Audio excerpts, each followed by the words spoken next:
ഇന്ന് ഞാൻ വന്നിട്ടുള്ളത് നല്ല സോഫ്റ്റ് ആയിട്ടുള്ളൊരു രസ്മലായിയുടെ റെസിപ്പിയായാണ്. പാൽപ്പൊടി വെച്ചാണ് ഞാനിപ്പോൾ ഇത് തയ്യാറാക്കുന്നത്. സാധാരണ നമ്മൾ പാലിൽ വിനെഗറൊക്കെ ചേർത്തിട്ടാണ് ഇത് ഉണ്ടാക്കുന്നത്. എന്നാൽ ഇന്ന് നല്ല എളുപ്പത്തിൽ ഈ ഒരു രസ്മലായി നമുക്ക് എങ്ങനെയാണ് തയ്യാറാക്കുന്നത് നോക്കാം. ഇതിനു വേണ്ടി ആദ്യം നമുക്കൊരു സ്വീറ്റ് മിൽക്ക്, അതായത് രബ്രി തയ്യാറാക്കണം. ഞാനൊരു സോസ് പാനിലേക്ക് 3 കപ്പ് പാല്, 750 ml പാലാണ് എടുത്തിട്ടുള്ളത്. ഇത് ഒഴിച്ചു കൊടുക്കാം. ഇതിലേക്ക് 1/2 കപ്പിനോടടുത്ത് പഞ്ചസാര ചേർക്കുന്നുണ്ട്. പിന്നെ മധുരം നമുക്ക് വേണ്ടതനുസരിച്ച് ചേർക്കാം. ഇതിലേക്ക് ഒരു 1/4 ടീസ്പൂൺ ഏലക്കാപ്പൊടി ഇട്ട് കൊടുക്കാം. ഇതെല്ലാം കൂടെ നന്നായി ഒന്ന് ഇളക്കി മിക്സ് ആക്കിയതിന് ശേഷം നമുക്കിത് അടുപ്പിൽ വെച്ച് തിളപ്പിച്ചെടുക്കാം. തീ ഒരു മീഡിയം ഫ്ലെയിമിലാക്കി നമുക്കിത് അടുപ്പിലേക്ക് വെക്കാം. ഇത് നന്നായി തിളച്ച് വരുമ്പോഴത്തേക്ക് നമുക്ക് ഇതിലേക്ക് ഇടാനുള്ള രസ്മലായും തയ്യാറാക്കാം. പിന്നെ ഇത് ഇടയ്ക്കൊന്ന് ഇളക്കി കൊടുക്കണം കേട്ടോ. പഞ്ചസാരയൊക്കെ ചേർത്തുകൊണ്ട് തന്നെ പെട്ടെന്ന് ഇത് അടിയിൽ പിടിക്കും. അപ്പോൾ ഇടയ്ക്ക് ഇതൊന്ന് ഇളക്കി കൊടുക്കാം. ഇനി നമുക്ക് രസ്മലായി തയ്യാറാക്കുന്നതിന് വേണ്ടി ഞാൻ ഈ മിക്സിംഗ് ബൗളിലേക്ക് 1 കപ്പ് പാൽപ്പൊടി എടുത്തിട്ടുണ്ട്. ഞാനിപ്പോൾ നിഡോയുടെ പാൽപ്പൊടിയാണ് എടുത്തത്. ഏതെങ്കിലും നല്ല ഇനം പാൽപ്പൊടി നമുക്ക് ഇതിനു വേണ്ടി എടുക്കാം. ഇതിലേക്ക് 1 ടേബിൾ സ്പൂൺ മൈദ ഇട്ട് കൊടുക്കാം. 1 ടീസ്പൂൺ റവ ചേർക്കാം. 1 ടീസ്പൂൺ ബേക്കിംഗ് പൗഡർ. ഇതിലേക്ക് 1 ടേബിൾ സ്പൂൺ നെയ്യ് ചേർത്ത് കൊടുക്കാം. 1 നുള്ള് ഏലക്കാപ്പൊടി കൂടെ ഇട്ട് കൊടുക്കാം. നമ്മൾ പാലിലും നേരത്തെ ഏലക്കാപ്പൊടി ഇട്ട് കൊടുത്തിട്ടുണ്ട്. അപ്പോൾ 1 നുള്ള് മതിയാവും. ഇതിലേക്ക് ചെറിയൊരു നുള്ള് ഉപ്പിട്ട് കൊടുക്കാം. പിന്നെ ഇതിലേക്ക് ചേർക്കേണ്ടത് 1 മുട്ടയാണ്. അത് ജസ്റ്റ് ഒരു സ്പൂൺ വെച്ചിട്ട് ഒന്ന് ബീറ്റ് ആക്കിയതിന് ശേഷം ഈ പൊടികളിലേക്ക് ചേർത്ത് കൊടുക്കാം. ഇനി ഈ എല്ലാ ചേരുവകളും കൂടെ ഒന്ന് യോജിപ്പിച്ചെടുക്കണം. അപ്പോൾ നമ്മുടെ പാലപ്പുറം തിളച്ച് വരുന്നുണ്ട്. ഇതൊന്ന് ഇളക്കി തീ കുറച്ചതിന് ശേഷം നമുക്ക് ഈ ചേരുവകളെല്ലാം കൂടെ അധികം പ്രഷർ കൊടുക്കാതെ നന്നായി ഒന്ന് മിക്സ് ആക്കി എടുക്കാം. നമ്മളിത് കുഴച്ചെടുക്കുമ്പോൾ വളരെ സോഫ്റ്റ് ആയിട്ട് വേണം കുഴച്ചെടുക്കാൻ. എന്നാലേ നല്ല സോഫ്റ്റ് ആയിട്ടുള്ള രസമലായി നമുക്ക് തയ്യാറാക്കിയെടുക്കാൻ പറ്റുള്ളൂ. നമ്മളിത് ചപ്പാത്തിക്കും പൂരിക്കൊക്കെ കുഴയ്ക്കുന്ന പോലെ ശക്തി ഉപയോഗിച്ചിട്ട് ഇത് മിക്സ് ആക്കി എടുക്കരുത്. പിന്നെ ഇത് കുഴച്ചെടുക്കുമ്പോൾ നമ്മൾ ഇതിൽ തീരെ വെള്ളം ചേർക്കേണ്ട ആവശ്യമില്ല. മുട്ടയും നെയ്യും ചേർത്തിട്ടുണ്ട്. അത് മാത്രം മതിയാവും ഇത് നന്നായി സോഫ്റ്റായി കുഴച്ചെടുക്കാൻ. ഇതിപ്പോൾ നന്നായി നല്ല സോഫ്റ്റായി അധികം പ്രഷർ കൊടുക്കാതെ ഇവിടെ കുഴച്ചെടുത്തിട്ടുണ്ട്.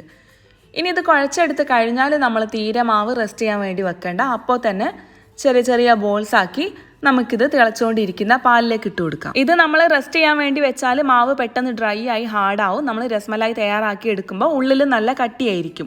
അപ്പോൾ നമ്മളിത് കുഴച്ചെടുത്ത ഉടനെ തന്നെ ഷേപ്പ് ചെയ്ത് നമുക്ക് പാലിലേക്ക് ഇട്ട് കൊടുക്കണം. അപ്പോൾ ഇതേപോലെയുള്ള ചെറിയൊരു ബോൾ എടുത്ത് കൈവെള്ളയിൽ വെച്ച് മെല്ലെ പ്രഷർ കൊടുക്കാതെ സോഫ്റ്റായി റോൾ ചെയ്തെടുക്കണം. ക്രാക്സ് ഒന്നുമില്ലാതെ മെല്ലെ ഇത് ഉരുട്ടിയെടുക്കാം. അധികം വലുപ്പത്തിൽ വേണ്ട, ഈ ഒരു സൈസിൽ മതി. കാരണം നമ്മളിത് പാലിലേക്ക് ഇട്ട് തിളപ്പിച്ചെടുക്കുന്ന സമയത്ത് ഏകദേശം ഒരു ഡബിൾ സൈസിൽ തന്നെ ഇതിൻ്റെ വലിപ്പവും കൂടും. ഇതേപോലെ ബാക്കിയുള്ളതെല്ലാം ഈ ഒരു വലിപ്പത്തിൽ തന്നെ ഉരുട്ടിയെടുക്കാം.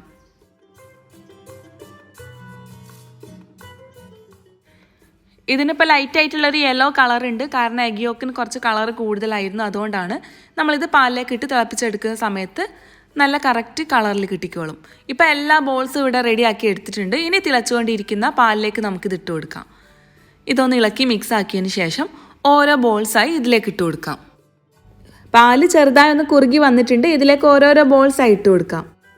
ഇതിൻ്റെ ഫ്ലെയിമും ഒന്ന് കൂട്ടിക്കൊടുക്കാം. പിന്നെ രസ്മലായി തയ്യാറാക്കുമ്പോൾ അത്യാവശ്യം നല്ല വൈഡ് ആയിട്ടുള്ള ഒരു പാത്രം തന്നെ എടുക്കണം. കാരണം ഇതിൻ്റെ സൈസ് ഡബിൾ ആവും. അപ്പോൾ അതിനുള്ള ഒരു സ്പേസും കൂടെ കൊടുക്കണം. ഞാനിപ്പോൾ അതുകൊണ്ട് 2 ബാച്ച് ആക്കിയിട്ടാണ് ഈ ഒരു പാത്രത്തിലേക്ക് രസമലായി ഇട്ട് കൊടുക്കുന്നത്. ഇപ്പോൾ ഇത് നന്നായി തിളയ്ക്കുന്നുണ്ട്. ഈ തീ ഒന്ന് നന്നായി കുറച്ച് വെച്ചതിന് ശേഷം പാത്രം അടച്ച് വെച്ച് ഒരു 10 മിനിറ്റ് ലോ ഫ്ലെയിമിൽ നന്നായി ഇത് കുക്ക് ചെയ്തെടുക്കണം. അപ്പോൾ ഇതിൻ്റെ ഉൾഭാഗമൊക്കെ നന്നായി വെന്ത് ഇതിൻ്റെ ഈ യെല്ലോ കളറൊക്കെ പോയി നല്ല വൈറ്റ് കളറിൽ നമുക്ക് രസമലായി കിട്ടും.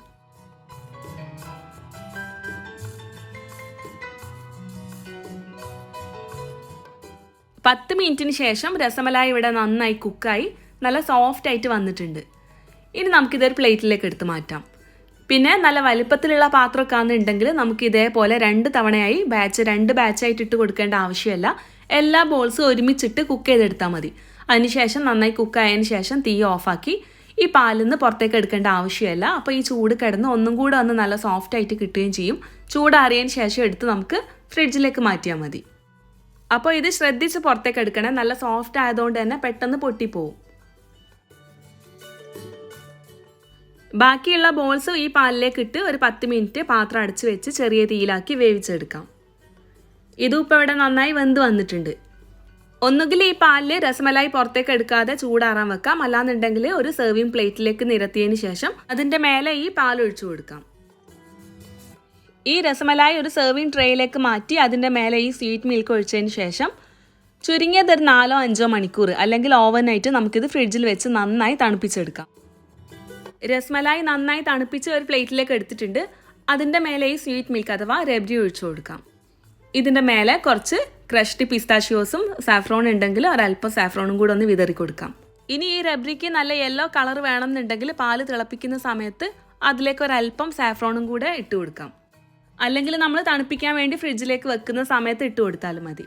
നല്ല സോഫ്റ്റ് ആയിട്ടുള്ള രസ്മലായി ആണ്. ഇതിൻ്റെ ഒറിജിനൽ റെസിപ്പി എന്ന് പറയുമ്പോൾ പാലിൽ വിനെഗറൊക്കെ ചേർത്ത് പിരിച്ച് ചീസ് ബോൾ ആക്കി എടുത്തതിന് ശേഷമാണ് തയ്യാറാക്കുന്നത്. ഇതിൽ ഞാനിപ്പം മിൽക്ക് പൗഡർ പാൽപ്പൊടി ചേർത്തിട്ടാണ് തയ്യാറാക്കിയിട്ടുള്ളത്. എന്നാലും നല്ല ടേസ്റ്റാണ്. അപ്പോൾ അറിയാത്തവരുണ്ടെങ്കിൽ ഈ രീതിയിലൊന്ന് ഉണ്ടാക്കി നോക്കി നിങ്ങളുടെ എല്ലാ അഭിപ്രായങ്ങളും അറിയിക്കുക. വീഡിയോ നിങ്ങൾക്ക് ഇഷ്ടമായിട്ടുണ്ടെന്നുണ്ടെങ്കിൽ ലൈക്ക് ചെയ്യാനും ഷെയർ ചെയ്യാനും സബ്സ്ക്രൈബ് ചെയ്യാനും ഒന്നും മറക്കരുത്. ഇൻഷാ അല്ലാഹ് പുതിയ റെസിപ്പിയുമായി വീണ്ടും കാണാം. താങ്ക്